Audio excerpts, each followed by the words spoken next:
How are you? Okay, I am also fine. మనం ఈ రోజు ఆక్సిలరీ వర్బ్స్ గురించి నేర్చుకుందాం. ఓకే, అంటే ఆక్సిలరీ వర్బ్స్ అంటే హెల్పింగ్ వర్బ్స్ రెండు ఒకటే. జనరల్ గా అవి ఒక 24 వరకు ఉంటాయి. ఓకే, మనం వాటి గురించి మనం తర్వాత నేర్చుకుందాం. ముందు మనం ఒక్కొక్కటి నేర్చుకుంటూ పోదాం. ముందుగా చాలా మంది కన్ఫ్యూజ్ అయ్యే విషయం ఏంటి తెలుసా? ఈజ్, ఆర్, వాస్, వర్ ఎక్కువ కన్ఫ్యూజ్ అవుతుంటారు. ఎప్పుడు వాడాలి ఏంటనేది. ఓకే,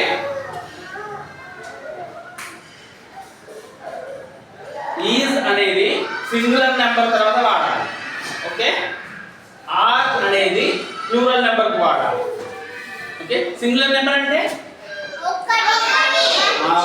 ఎస్, ఒకటి ఉన్నప్పుడు దాన్ని సింగులర్ నెంబర్ అంటారు. ఫర్ ఎగ్జాంపుల్ పెన్ అనేది సింగులర్ నెంబర్, పెన్స్ అనేది ప్లూరల్ నెంబర్. ఓకే, వాస్ అనేది సింగులర్ నెంబర్ కే వాడాలి, వర్ అనేది ప్లూరల్ నెంబర్ కు వాడాలి.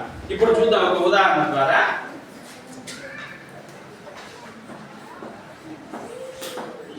Kamala dash cooking rice. Kamala అన్నం వండుతున్నది అనేది సెంటెన్స్ లో, బట్ అక్కడ హెల్పింగ్ వర్బ్ అనేది మిస్ చేసినాం. అంటే ఈజ్ గాని, వాస్ గాని, ఆర్ గాని, వర్ గాని పెట్టాలి అందులో. కమల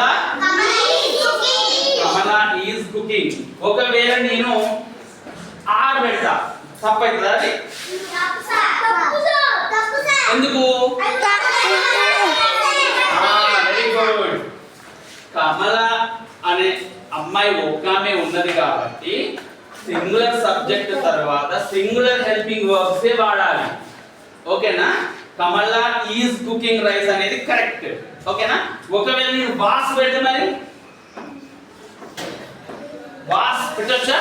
పెట్టొచ్చు సార్, పెట్టొచ్చు. వాస్ కూడా పెట్టొచ్చు. కాకపోతే ఈజ్ ఎప్పుడు వాడాలి, వాస్ ఎప్పుడు వాడాలి అంటే ప్రస్తుతం జరుగుతున్న పనికైతేనేమో ఈజ్ వాడాలి. ఓకే, షీ ఈజ్ గోయింగ్, ఆమె వెళ్తుంది, ఈజ్ వాడాలి. షీ వాస్ గోయింగ్ అంటే ఆమె ఇప్పుడు లేదు, గతంలో వెళ్తున్నది అని చెప్పడం అన్నమాట. ఓకేనా? దీని గురించి మీకు తర్వాత టెన్సెస్ వచ్చినప్పుడు చెప్తా.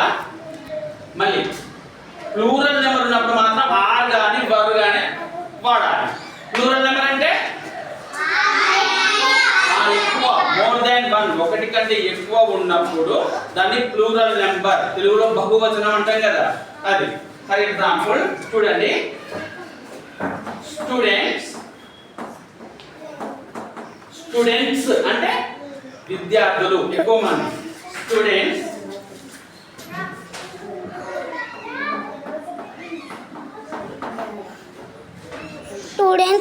Dash playing. ఇప్పుడు మనం ఈజ్, వాస్, ఆర్ ఒక మూడు ఇచ్చిన అనుకోండి, మీకు ఈ మూడు చెప్పిన చెప్పండి. ఇలా ఈజ్, వాస్, ఆర్ లలో ఏది వాడాలి? ఎందుకు? ఎక్కువ మంది ఉన్నారు కాబట్టి. స్టూడెంట్స్ అనే వాళ్ళు ఎక్కువ మంది, బహువచనం కాబట్టి ఆర్ వాడాలి.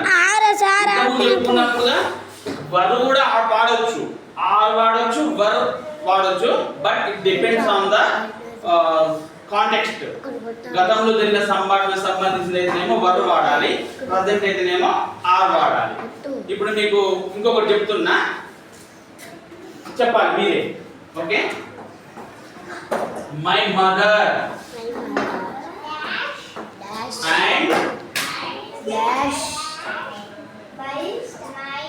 My father dash talking.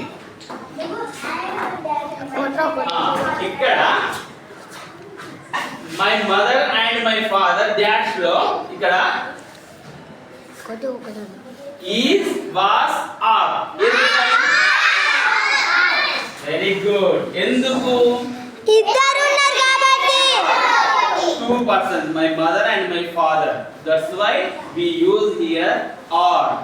Remember one thing, important point, singular subject follows singular helping verb. అంటే సబ్జెక్ట్ సింగులర్ నెంబర్ అయితే ఈజ్, వాస్ వాడాలి. సబ్జెక్ట్ ప్లూరల్ నెంబర్ అయితే ఆర్, వర్ వాడాలి. ఓకేనా?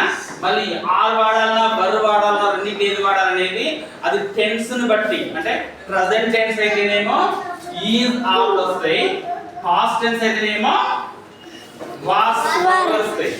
ఓకేనా? I will tell you about them later.